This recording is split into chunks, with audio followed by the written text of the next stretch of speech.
Om. Greetings, divine blessed loved ones. Paisley Parvati Devi here with our weekly yoga philosophy share. So if you're new here, every Tuesday I put out a new video on my Facebook page, Live It to Yogini, and my YouTube channel, also Live It to Yogini, about yoga philosophy, appropriate for beginners, and we specifically talk about something called the Yamas and Niyamas. So I share from this book, the Yamas and Niyamas, Exploring Yoga's Ethical Practice by Deborah Adele. If you would like to see previous videos from this series, the playlists are posted to my YouTube and Facebook, and I'll leave the links for those in the description box for you guys, depending on where you're watching this. And please be sure to like, subscribe, hit the notification bell on YouTube, so that you are able to follow along with the rest of the series and go through the book with me. I also appreciate if you tag a friend or share, so that this information can get to as many people as possible. I just made a post on Instagram talking about how yoga philosophy has truly changed my mindset and improved my life in so many ways. Yogic lifestyle has improved my health in so many ways, and I credit the philosophy for my mental health, to be totally honest. So in this series we talk about using this book that gives so many practical examples for how this philosophy can be applied to our modern daily life, and hopefully help us all to do the inner work to change our perspectives and improve our attitudes so that we ultimately feel less suffering and more joy in our lives. So if you're curious about what the Yamas and Niyamas actually are, they're in a nutshell a great place for jumping off into exploring beautiful yoga philosophy. Sounds like there's a motorcycle or something outside. I don't know if you guys could hear that. But basically they're foundational to all yogic thought. So it's a great starting off point for anyone who's interested in yoga philosophy. And I talk a little bit more in some of the previous videos. I go into more depth about what they actually mean in Sanskrit and their relation in terms of, in the context of yoga philosophy and so on. So I encourage you to go to some of the previous videos and check those out to get more details. And we're just going to hop straight into the content today, because last week we started the chapter on aparigraha, or non-possessiveness, and this week we're going to finish that chapter. Aparigraha is the last of the yamas. So again, the book is the Yamas and Niyamas. And so once we finish this chapter today, then we'll officially be halfway through the book. And like I said, I started this chapter last week. So if you missed that video, go back and check out last week's video. I recommend watching that one before you watch this one, because it's going to make some more sense to you. And in Sanskrit, aparigraha translates to non-possessiveness or non-attachment. So this section is called What We Possess Possesses Us. When I went through a tough divorce with 2 small children, I decided then and there that I would never need anyone again. Unconsciously, that decision began to work on me in ways I didn't recognize. I would refuse to ask for help or to accept help when it was offered. I refused to let myself be tired or to rest. I refused to be anything but invincible. I was never going to find myself that vulnerable again. This beginning to this chapter is just reminding me, I feel like as I'm reading this book and sharing this book with you, I shared before that in my yoga lineage that I study with, we have a saying, teach to learn, and it always is so uncanny to me how every time I share from this book, whatever I happen to be sharing, whatever the topic is for that week, just seems to really resonate with whatever lesson I personally need to learn during that time frame. And so this first paragraph is reminding me of a post that I saw on Facebook recently. It was a quote that someone had shared, and it was just talking about how we can become conditioned to not trust people when we learn or when we have the experience over and over again that, oh, when I trust people, people aren't going to show up for me, and so it's just easier to not rely on anyone but myself. Therefore, I'm going to be strong enough to do everything myself. I'm not ever going to ask anyone for help, and even if somebody does offer me help, I probably won't believe them. I certainly won't actually rely on them. Like, if they do end up helping me, that's great, but I'm not going to let myself be vulnerable enough to rely on them, because then I won't have to be disappointed when they don't show up for me. So the quote was just talking about how we kind of build up these walls around our hearts when we find ourselves continuously disappointed, and that's basically what being jaded is, right? So that's what this first paragraph reminds me of. When I went through a tough divorce with 2 small children, I decided then and there that I would never need anyone again. And she says that she refused to ask for help or to accept any help that anyone would be to offer her. But of course, as human beings, we're social creatures. We're meant to be in community, and we need each other, right? So even though this lack of trust might be on a foundation of just trying to protect ourselves and keep ourselves from pain, it can actually cause us more pain too in the future, because we should be able to trust and love each other and learn from each other and lean on each other. Unfortunately, that isn't available to us in many relationships, but it's important to be able to stay open in order to find the relationships where that is possible. If we're always in this place where our heart is closed off and we're never allowing ourselves to be vulnerable, then we aren't having the space for those nourishing connections to come in. And when there is that space left open, when we do find the nourishing relationships with people that we genuinely can trust and rely on, and when we build those relationships, it's so rewarding and so worth it. So, I was never going to find myself that vulnerable again, she says. It was decades later that I began to realize the havoc that my attachment to this image of myself was having on my life. I was wearing myself out and wearing out everyone around me. I couldn't stop, because if I stopped, I might feel that sense of helplessness again. I was holding on to an image that was in turn holding on to me and keeping me in bondage.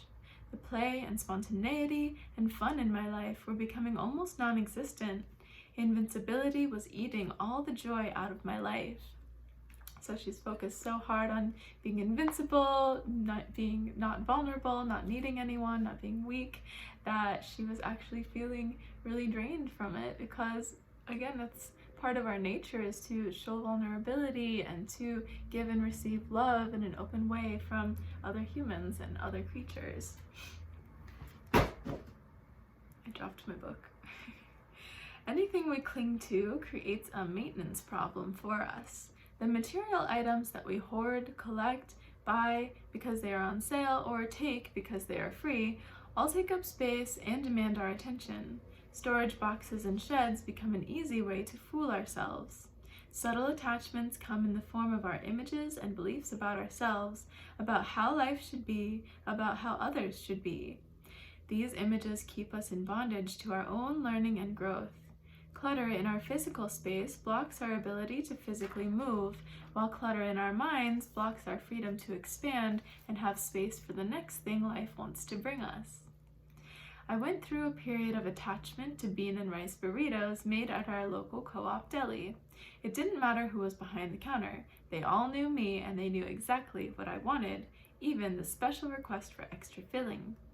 On one visit, the server behind the deli began to fix my burrito and made the comment, "You are so boring." Another time, when I was particularly craving my usual, I stopped at the deli in full anticipation of the upcoming indulgence, only to find out that they were all out of rice and bean mix for burritos. I was irate and devastated. In that moment, I witnessed the severity of my attachment when I was unwilling to substitute another kind of burrito, instead choosing to have my day ruined. So in the beginning part of this chapter, she talks about how we can empower ourselves to not be in the suffering or not be as disappointed when we step back and allow ourselves to be in this place of non-attachment or neutrality to what comes or what doesn't come, right? And so she's illustrating that concept with a very simple example of the burrito, when she gets used to this pleasure of having her favorite burrito every so often, and so she gets attached to it because she's used to being able to have that pleasure right there whenever she wants it, and she expects the pleasure of this burrito. She expects a certain outcome from having the burrito, so when she can't have the burrito, she's irate. In that moment, I witnessed the severity of my attachment when I was unwilling to substitute another kind of burrito, instead choosing to have my day ruined. What I was holding on to was holding on to me. Attachments ruin our day when they aren't fulfilled. Attachments make us boring, and attachments keep us blinded to the smorgasbord of new opportunities around us. So instead of going into the victim mode of, oh my gosh, I can't believe this place is out of burritos and woe is me, like my whole day is ruined because it's their fault, they didn't have the burritos, and like, you know, victim mode, blaming and like being mad at something external outside of us, it's being blind to the fact that you can literally have any other kind of burrito that you want, you just can't have that specific one. So when we are holding on to or attaching or expecting a certain outcome from a situation, a certain kind of behavior from a loved one, we're putting ourselves in the position then to be upset when that isn't the case, when we're used to it being the case. And so if we're able to instead just have a lightness about it and realize like, okay, this person isn't feeling that way today, or you know, this outcome isn't happening today, but something else is always happening, or this person is feeling some other type of way, like maybe this person doesn't want to meet me for coffee today, but maybe they'll meet me for pizza instead, or maybe we'll go to the movies instead, or maybe we can meet another day, you know, just seeing that there are so many different options and not being so steadfastly focused on that one option that you really want. The word attachment can be traced to a root word that means to nail. Attachments are like nailing ourselves to our need for someone or something to continue to be the same and to always be there for us in the same way. When we nail ourselves to our needs for others, to our feelings, our roles, our agendas, our pleasures, our identities, we become more like rats in a maze than free human beings. Just how many bags are you taking? This section. Recently, my teenage granddaughter and I went on our first overnight retreat adventure together. In my usual organized, prepared style, I started asking her way in advance what we should pack. I held my frustration as the days passed and the question continued to go unanswered. The day before we were to leave, I said, "Ashley, we have to make plans." "Grandma," she said, "that's the whole point of getting away. Make it easy. Don't take anything, not even plans." Further conversation revealed her packing list: a book, a soccer ball, and a healthy supply of her favorite organic frozen dinners. I found myself stunned at the simplicity of her understanding of retreat time. In my mind, I reviewed the large amounts of packing and preparation that had always burdened my retreat time. Excited at the opportunity, I leapt into this new challenge before me to take nothing with me. I would like to report that my efforts were a success, but alas, the morning we left found us both filling the car with all kinds of last-minute baggage. But the seed had been planted in my mind, and I found myself wondering where else I was missing the point with my planning and packing and hauling. In fact, how many suitcases full of expectations, tasks, plans, resentments, and unforgiven moments was I toting around with me every day? Even airlines know to charge a fine when we overpack over the limit, and I thought to myself, and yet I wonder how many of us are packing over the limit every morning and wearying ourselves throughout the day with this heavy baggage. What if we woke up every morning and took nothing with us? What if that was the whole point? What if we unpacked our way to God, unpacked our way to freedom, unpacked our way to being? And yet, we seem to put more into our already full suitcases as the day wears on, and we add some disappointments and maybe a little anger mixed with some frustration to our already heavy load. This craziness we do to ourselves is as silly as if we carried a heavy load of bricks around all day and continued to add more to our pile. So she's illustrating when this lightness that I'm talking about, when we have an expectation, or we really want someone to act or be a certain way, we really want something to be a certain way and it just isn't, we can choose to carry that around with us. We can choose to just be angry and upset and let our day be ruined. It's actually a choice. I know that's a hard pill to swallow, especially depending on the circumstances. You know, some things are not a choice, some things are horrible that nobody deserves to go through, and yes, bad things do happen to good people that don't deserve them. But again, I think I mentioned this in the last video, we can't always control other situations or other people outside of us. The one thing that we can always control is our response to it, our perception, our attitude. So that's why she says, especially with like silly little things like the burrito, it's a choice that she let her day get ruined because of that. And there are so many things like that, that if we're carrying around all this heavy weight of attachment, then we're essentially giving our power away to things outside of us that have nothing to do with us, situations or people outside of us that we don't have to let them have that effect on us.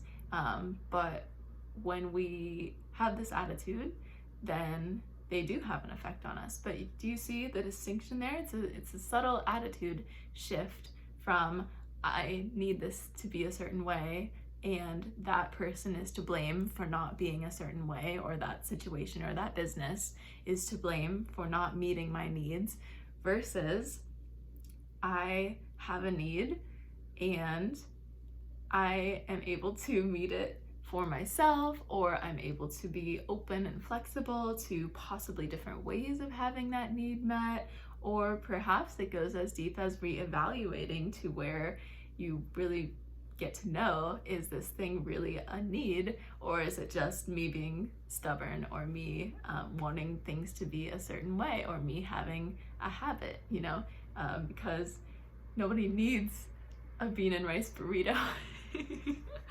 Unless you're literally starving, but if you were starving, you probably wouldn't be so particular about what was in the burrito, right? You would just eat whatever was handed to you.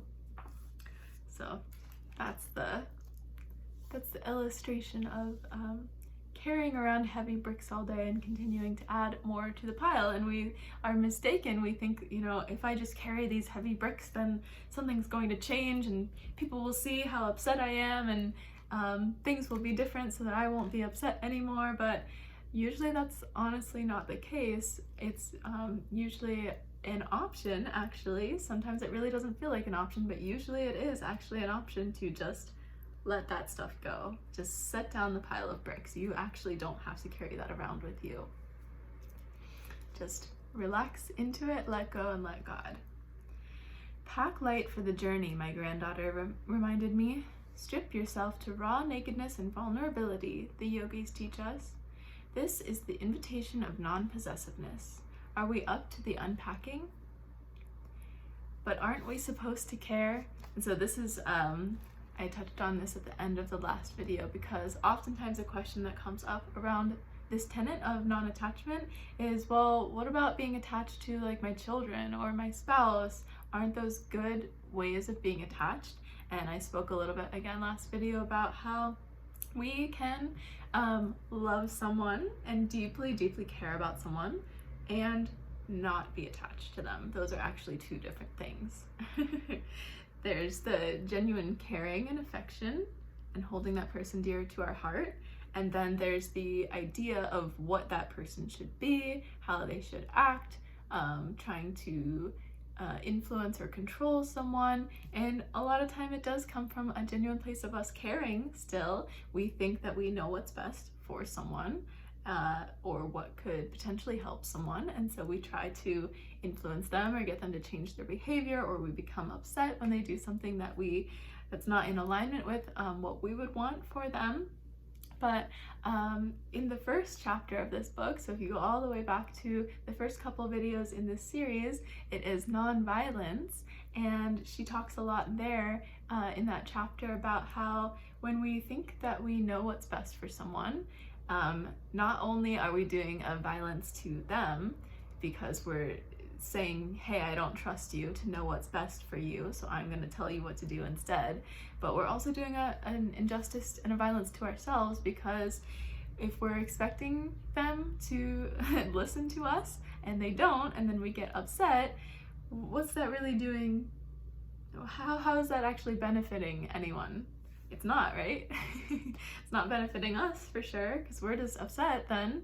It's not benefiting that person, because they're just gonna do what they are gonna do, and we have to realize, like, no matter how much we care about that person, they're on their own journey. They're gonna make their own mistakes and hopefully learn from their own mistakes. If they don't learn from their own mistakes, though, it's not our job to make them learn. In the case of a child, it's a little bit different, but in the case of just two adults, or coworkers or friends in school, things like that, it's not our job to fix them or help them or make them see the error of their ways. It's really not our job.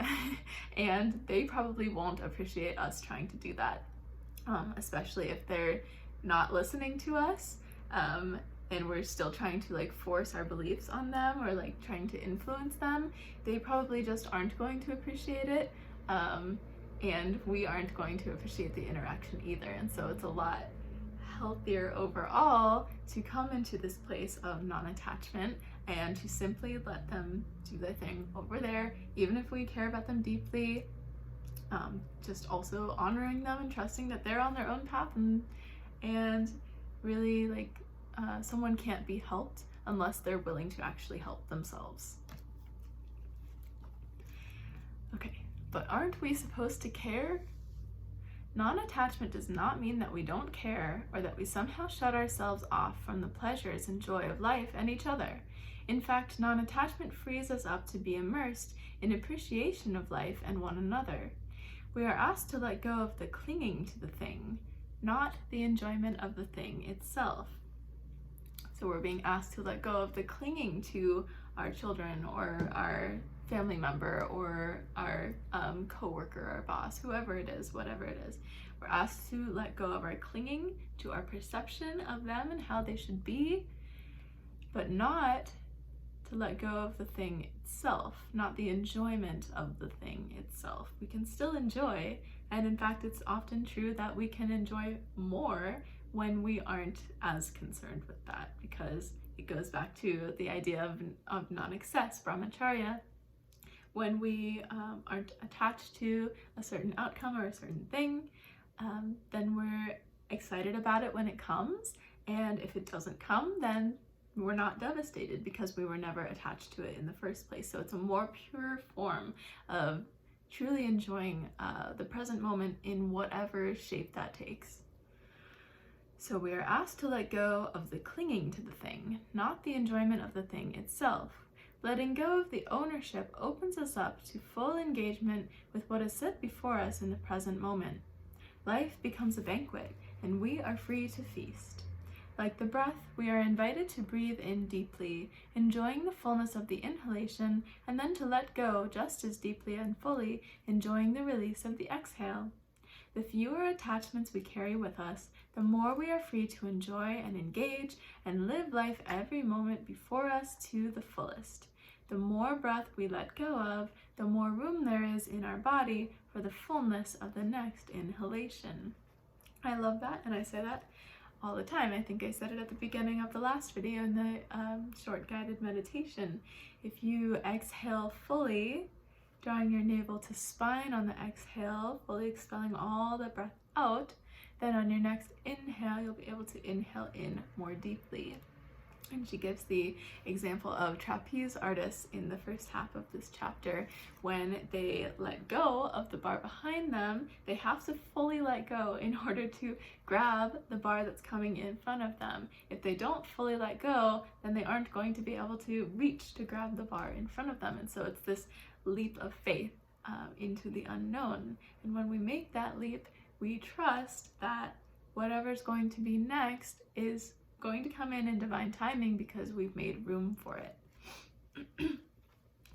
The more breath we let go of, the more room there is in our body for the fullness of the next inhalation. The more we generously share and give away, the more expansive and light we become. The journey of life is towards freedom. A bird cannot hold its perch and fly. Neither can we grasp everything and be free. That's like the law of attraction, if you're familiar with that at all. The more we give, the more we're able to receive. But if, for example, I'm just holding on to my money, I refuse to spend any of my money, I'm just going to be miserly because I feel this strong pressure to save as much money as I possibly can for whatever reason. So I'm never going to spend any, and also more doesn't come to me because there's this blockage of energy, right? But when we're able to flow with it and let the energy give and receive evenly, then the more we give, the more we receive, and we trust this divine flow of abundance. And in fact, it is a divine law, the law of attraction. Look it up if you haven't heard. A bird cannot hold its perch and fly. Neither can we grasp anything and be free. Practicing constant generosity and unfailing trust will keep our greed in check and keep us open to life's unfolding. What wants to come to us is so great, and what we hold on to is often so small. Like a trapeze artist, are we willing to be suspended in midair in total trust of the timing and of a future that is greater than the one we are holding on to? And then at the end of every chapter, she gives some questions for exploration. Last week I gave the first two. This week I'll give the last two. So this week, notice where you impose your expectations on people and things, unconsciously demanding that they give you the usual fulfillment and comfort. How do your expectations keep you limited and often disgruntled? So noticing again, like last week, we were invited to do the exercise similar to this, of just noticing where we're holding on to material things specifically. So this week, she's asking us again to journal about our expectations of people and things, where we unconsciously demand that they give us the usual fulfillment and comfort. How do our expectations keep us limited and often disgruntled? So we're not doing this necessarily to judge anything and say, oh, my behavior is wrong and I need to fix it, but rather just to become aware of it. And when we shine that light of consciousness onto whatever habits that we are in unconsciously, then we are one step closer to doing the work to see how we can actually shift our perspective so that we ultimately experience less suffering. And then the last week, or the last assignment, Krishna Das makes the observation that in our country we have a muscle in the mind that we forget is there. He calls it the letting go muscle. Krishna Das says we have developed a strong holding on muscle in the mind, but the letting go muscle is undeveloped. He suggests we get our mind in shape by using this muscle more often, practicing with little things so we are prepared when the bigger things come along. This week, notice when you cling to experiences, emotions, thoughts, habits, and beliefs, then give your letting go muscle some exercise and begin to let go. If anyone's not familiar, Krishna Das is a wonderful kirtan artist. I really enjoy him. I have some of his music on the curated playlist that I share with members of my Patreon community. And so he also is a devotee of Hanuman, I believe. Yes, a very famous kirtan artist. He says we developed a strong holding on muscle in the mind, but our letting go muscle is undeveloped.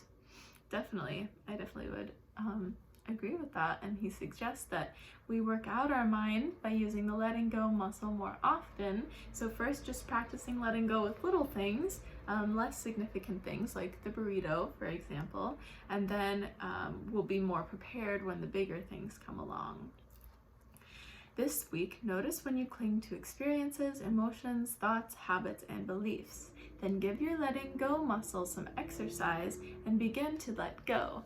It is said that it is impossible to argue with an enlightened person. And this is because people that are truly enlightened don't have